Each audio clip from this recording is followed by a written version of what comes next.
Bien à vous ce lundi, à cette édition, nous irons à la rencontre de Moïse Katumbi dans la ville de Lubumbashi où il défend sa congolité et renvoie ses détracteurs au contenu de l'hymne national. À Kinshasa, encore une enquête de l'inspection générale des finances qui met à nu un détournement de plusieurs millions de dollars américains au sein de la société Congo Airways. Triste nouvelle, Kitenge-Yesu, ancien moboutiste et haut représentant du chef de l'État Félix-Antoine Tshisekedi, s'est éteint à l'âge de 76 ans, soit 2 ans après le décès de son épouse. C'est tout pour les titres. Bienvenue à tous. Nous ouvrons cette édition avec cette enquête de l'Inspection générale des finances, IGF en sigle, qui révèle que la compagnie d'aviation Congo Airways risque de faire faillite en raison des millions de dollars américains détournés par son staff dirigeant. Élément de Justin Manyongo, suivez. Au terme d'un audit réalisé à la compagnie d'aviation Congo Airways, l'Inspection générale des finances a découvert des millions de dollars américains détournés par les staffs dirigeants et craint que l'entreprise déclare faillite. Il en a d'ailleurs fait part dans une correspondance du 28 mai 2021 au président du conseil d'administration et au directeur général de cette entreprise de l'État congolais. L'IGF a constaté en effet un paiement non justifié de 2 352 000 dollars américains qu'elle qualifie de surfacturation manifeste en faveur des fournisseurs de services de douane. Un détournement de 2 millions de dollars par les agents de Congo Airways résultant des manques de reversement des recettes des ventes de billets payés 8 780 000 dollars au titre des prestations à l'autorité d'aviation civile sans que les dites prestations ne soient réelles pour la période de 2016 à 2020. La non-comptabilisation des 2 millions de dollars américains résultant de la différence entre les chiffres d'affaires du logiciel DataWings et celui pris en recette. Il y a également un paiement de 3 517 000 dollars américains sans soubassement contractuel au profit de la société ITEM, la cession à Engine DRC et à Kobil RDC au titre des décotes non justifiées de la subvention accordée à Congo Airways par le gouvernement dans le cadre de la structure des prix des produits pétroliers, plus de 946 000 dollars américains pour Engine DRC et 1 086 000 dollars pour Kobil RDC.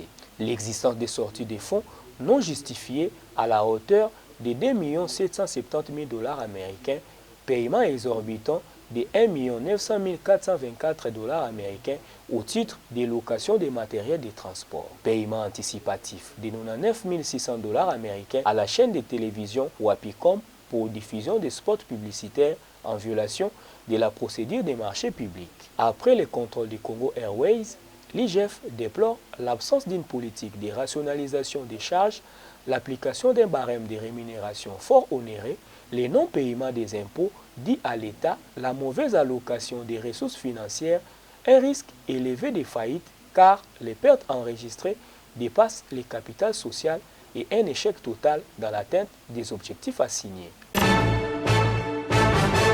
Comme annoncé en titre, rendons-nous à présent dans la ville de Lubumbashi pour ce débat autour de la congolité. Le chairman Moïse Katumbi s'est défendu et il a renvoyé ses détracteurs au contenu de l'hymne national. À en croire le chairman Moïse Katumbi, la proposition de loi Noël Tchani vise plutôt l'unité de la République démocratique du Congo. Arnaud Massamba, regardez. La congolité, vous savez, notre parti politique Ensemble pour la République, et je crois que les gens parfois chantent l'hymne national sans comprendre le sens. Il y a des intellectuels qui ne connaissent pas peut-être le contenu de notre hymne national. Nous sommes unis par le sort. Et nous sommes unis aussi dans le fort. Le sort, c'est quoi? C'est la plus grande question. Je laisse à ce soi-disant intellectuel de répondre à cette question. Le fort, c'est quoi? Le fort, c'est quoi? Ce qui est arrivé à Goma. Nous sommes tous concernés en tant que Congolais. Hier, on allait imprimer plus de 20 000 cartes. je me suis dit, il y a un problème qui est arrivé. C'est un problème qui concerne, c'est le sort de tous les Congolais. Quand il y a un mort en Ituri, c'est le sort de tous les Congolais. Et l'effort que nous devons faire ensemble, c'est quoi? C'est sauver cette population de Goma. C'est pourquoi j'ai initié cette caisse de solidarité. Et nous avons relayé avec nos coordonnateurs que je vais voir bientôt. Ils doivent commencer aussi dans toutes les provinces. Et j'ai bien dit que l'argent que nous allons récolter, nous allons donner ça au gouvernement central. La semaine qui commence, nous allons déjà envoyer ce que nous sommes en train de récolter, ce qu'on va récolter dans d'autres provinces. Je crois rien que hier et aujourd'hui, on est au-delà de 86 000 $. Donc les gens de bonne foi sont là pour aider leurs frères. Comme j'ai dit, on est unis par le sort. Nous sommes tous de Congolais. Et la semaine prochaine, ce que nous allons récolter, on ne va pas attendre à avoir des millions ou quoi. Ce que nous allons récolter, nous allons déjà envoyer ça au gouvernement central. Le secrétaire général de notre parti va aller déposer ça. C'est un petit rien, mais nous ne devons pas rester le bras croisé. Et pour revenir à votre question, Moïse Katumbi n'est pas congolais, il faut laisser ça aux demandeurs d'emploi. Moïse Katumbi est bel et bien congolais. Je l'ai dit l'autre fois sur France 24, là où je suis né, ma mère, elle est enterrée ici au cimetière de Sapin 2. La petite fille du roi Moussiri, allez voir le nom de ma mère, elle s'appelle Mwenda. Donc, c'est les demandeurs d'emploi, aller chercher du travail. Et c'est un rêve. Il est permis à tout le monde de rêver, c'est de l'utopie. C'est tout à fait normal. Vous savez, moi je ne suis pas quelqu'un qui pleure. Je ne pleure jamais. Jamais. Quand je suis arrivé à la tête de la province du Katanga, les Congolais n'étaient pas respectés par les Zambiens, par tout le pays voisin. Tous les Katangais, quand je parle de Katangais, c'est tous les Congolais vivant au Katanga. Parce qu'à l'époque, j'avais dit, vous savez qui est allé chercher nos frères du Kasaï revenir au Katanga? C'est moi. Et j'ai remis tous leurs biens, parce que moi, ces histoires de tribus n'existent pas. Dites-moi, avant l'époque coloniale, est-ce qu'on avait des provinces? Peter Chan, madame, est-ce qu'on avait nos provinces propres? Nos ancêtres, quand ils vivaient, ils pouvaient se retrouver aujourd'hui à Kindu. Le lendemain, on était presque des nomades. Des nomades. Politique, ensemble pour la République, est basée sur l'hymne national. Dans l'hymne national, on doit se défendre aussi. Hein. C'est pas parce qu'on ne parle pas. Si c'est nous défendre, nous allons nous défendre. Et je sais me défendre. C'est-à-dire? Je sais me défendre en suivant la constitution de notre pays et aussi en suivant l'hymne national. Je ne peux pas accepter des choses qui vont nous remettre en arrière. Le Congo a tant souffert. Et un bon Congolais aujourd'hui, c'est celui qui va proposer des choses qui vont nous faire avancer. Par exemple, quelqu'un qui vient avec des idées, comment est-ce que nous pouvons relier le Congo? C'est ce que les Congolais cherchent aujourd'hui. Les Congolais ne cherchent pas de division. Nous avons tant souffert. Mais j'ai dit encore une fois, nous n'allons pas accepter de bêtises. Affaire Congolité, le député national Daniel Safo se déchaîne au micro de Arnaud Massamba. Suivez. À l'ordre constitutionnel. Il y a eu des morts, il y a eu des sacrifices, il y a ceux qui sont tombés. Donc c'est une distraction. Nous n'avons pas l'état de s'intéresser à notre chose. D'abord, il n'est pas député. S'il va s'arranger que sa loi passe par l'intermédiaire des députés, ça je vous dis, je mets ma main coupée. Ces députés-là connaîtront la mort le même jour. Et le même jour, l'Assemblée nationale cessera d'exister. Ça je vous dis. Je vous donne ma promesse. Quiconque viendra avec cette loi-là dans l'Assemblée nationale, c'est ce jour-là qui signera son certificat de décès. Nous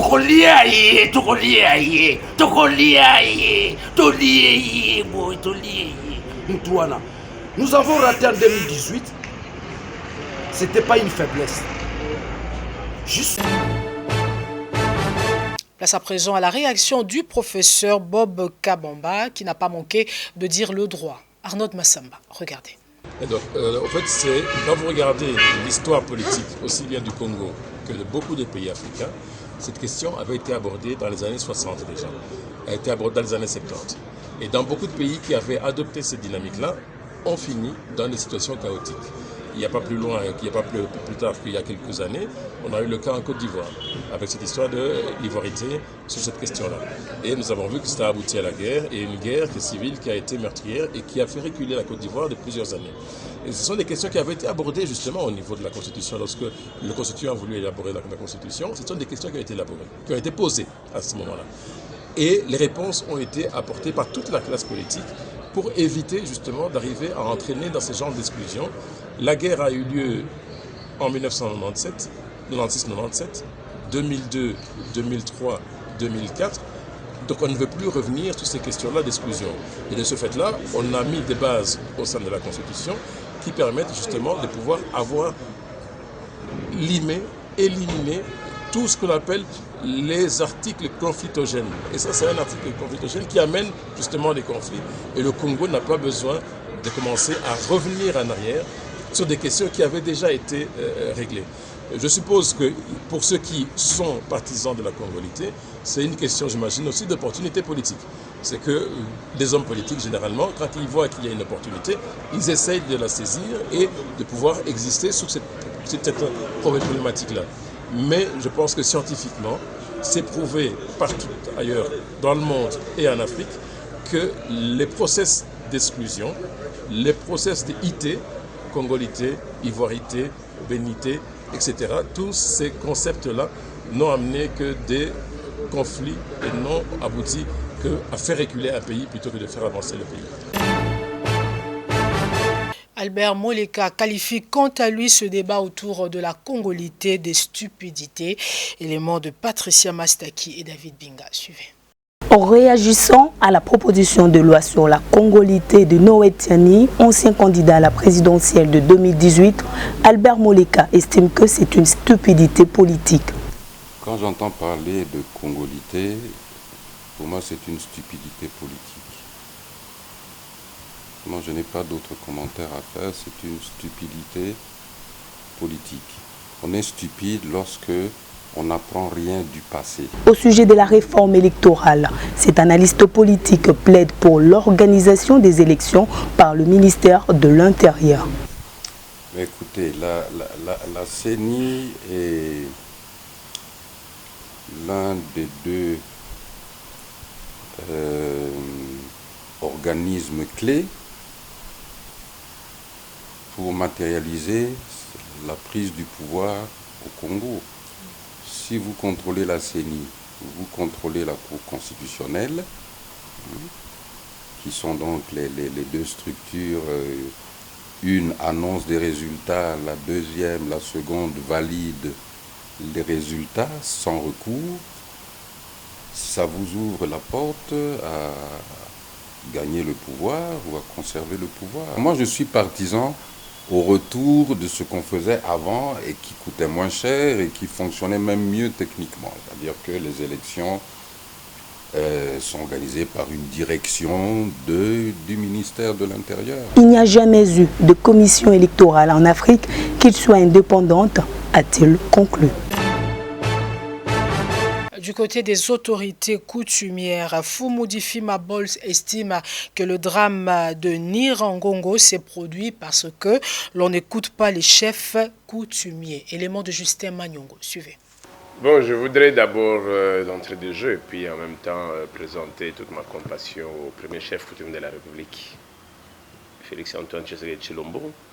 Ici, je voudrais mettre face à tout ce qui se passe au niveau de l'Est, que ce soit de l'éruption volcanique dont vous parlez, que ce soit de l'état de siège qui prend les deux provinces, l'Ituri et le Nord Kivu, des grandes décisions qui démontrent clairement qu'il y a une déstabilisation, si pas une instabilité croissante au niveau de ces entités. Y ajouter l'éruption volcanique, c'est donc le chaos.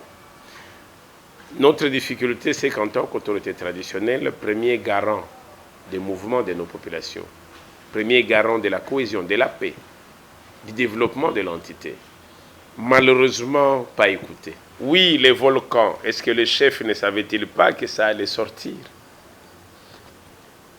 Oui, mais le chef, quand il dit qu'il va pleuvoir, on vous dit la météo a dit. Quand le chef dit que ces oiseaux qui sont en train de faire mouvement, ça veut dire qu'il va se passer un événement à gauche. Les gens disent votre sorcellerie-là n'a pas de place.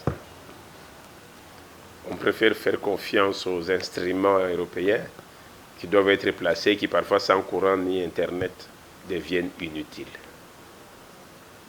Oui, inutiles. Je pense que, en ma qualité de président du Conseil supérieur de l'autorité traditionnelle et coutumière, qu'on a testé de la RDC, j'aimerais ici interpeller le chef de l'État. La Constitution qui lui tient en son article 207 reconnaît l'autorité coutumière. La loi sur l'autorité coutumière a fixé les attributions métaphysiques du chef coutumier. Il est le premier chef coutumier.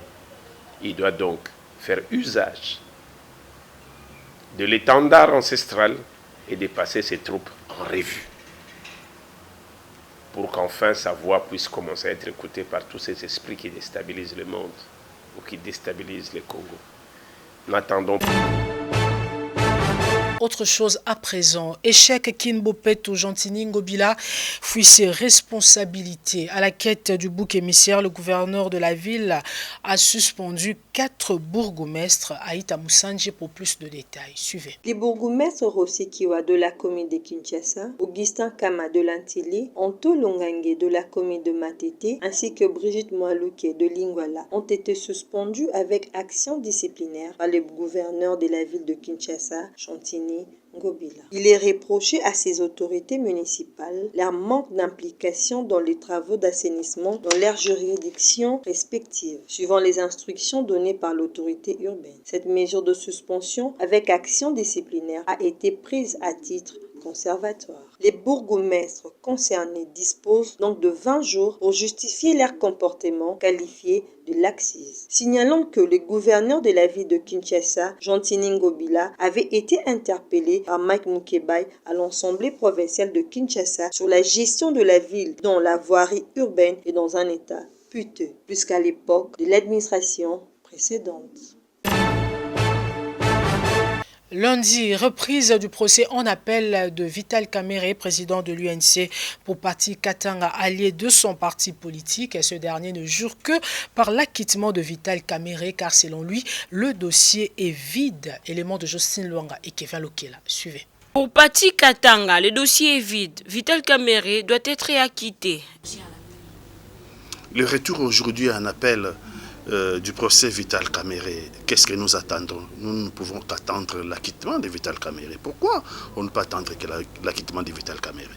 Il faut se rappeler que le gouvernement congolais avait fait une déclaration publique, je parle bien du gouvernement congolais, avait fait une déclaration publique comme quoi que le gouvernement avait été saisi par le gouvernement de l'Angola et par le gouvernement de la Tanzanie pour dire qu'il y avait des conteneurs au port de Lobito, c'est en Angola, et au port de Dar es Salaam, c'est en Tanzanie, et il y avait les maisons préfabriquées.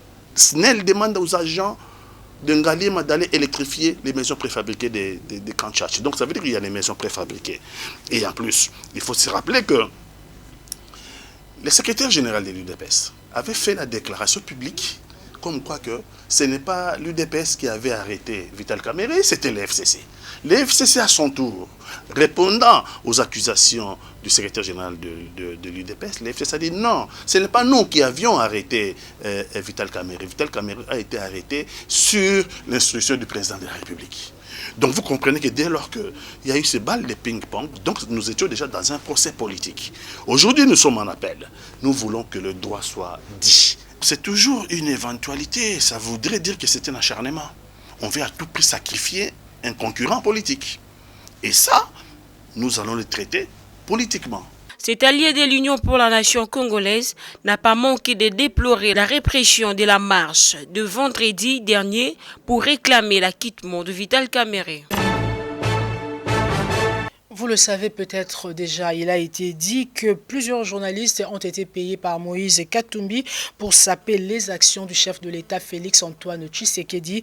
Réagissant sur cette diabolisation, Moïse Katumbi prend la défense de la presse. Suivez. On dit le chien aboie, la caravane passe. Monsieur Peter, si vous avez une bonne mémoire, je vais commencer par la dernière question. Suivez mes interviews sur CNN.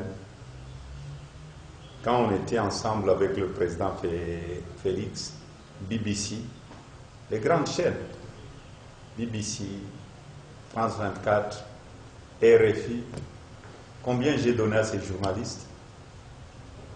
Donc si c'est mes frères congolais qui se déplacent, là on parle de la corruption. Rappelez-vous très bien, je crois, si j'ai une bonne mémoire, j'étais encore en exil.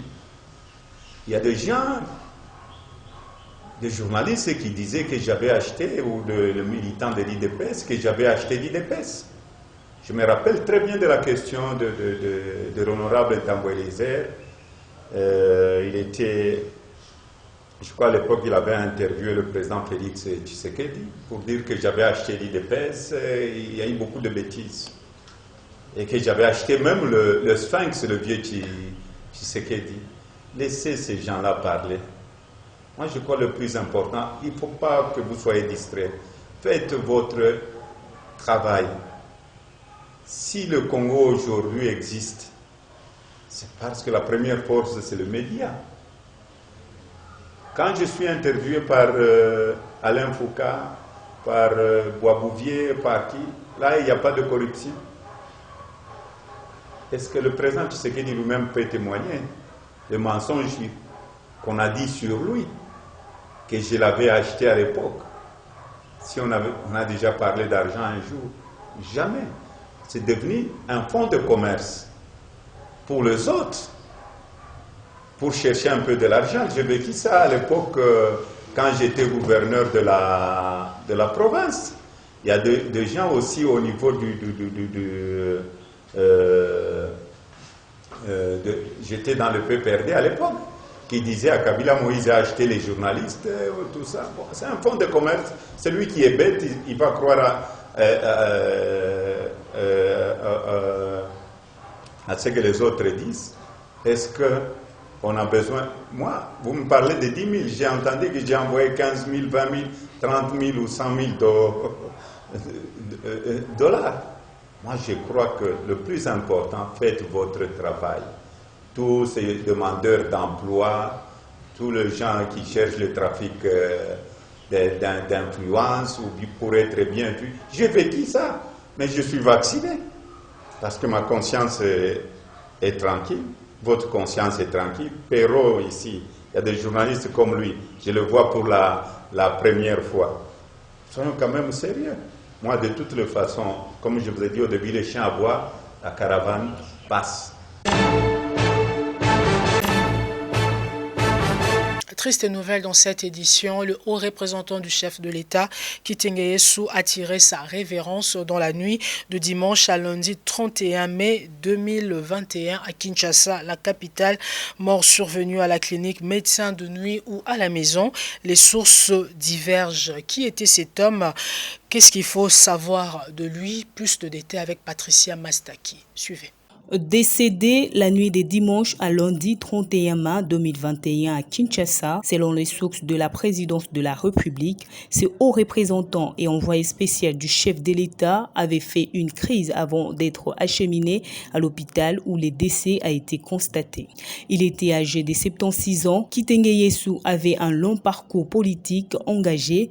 Il avait assumé plusieurs fonctions sous les règnes du maréchal Mobutu, dont celle de ministre de la Communication et porte-parole du gouvernement entre 1991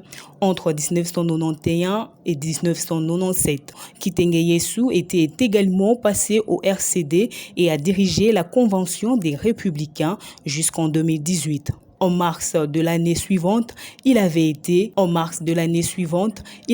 nommé haut représentant et envoyé spécial du chef de l'État, Félix-Antoine Tshisekedi. Dans la franc-maçonnerie, Kitenge Yesu était grand maître de la Grande Loge nationale du Congo, du rite ancien et primitif de Memphis Miraïsme. Sa nomination comme haut représentant pour travailler à l'ombre de Félix-Antoine Tshisekedi avait choqué plus d'un. Par ailleurs, reconnu pour ses capacités de mobilisation et de consultation de la classe politique pour des actions concertées depuis la mise en place du rassemblement de forces politiques et sociales acquises au changement RASOP, Kitenge Yesu est parvenu à faire adhérer plusieurs acteurs politiques et sociaux à la vision du chef de l'État.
Certainement compris, cette édition est complètement terminée. Merci de la sympathique attention que vous nous avez accordée chez Congo Airways ainsi que partout ailleurs dans le monde. Madame, Monsieur, ce jour est terminé. Au revoir.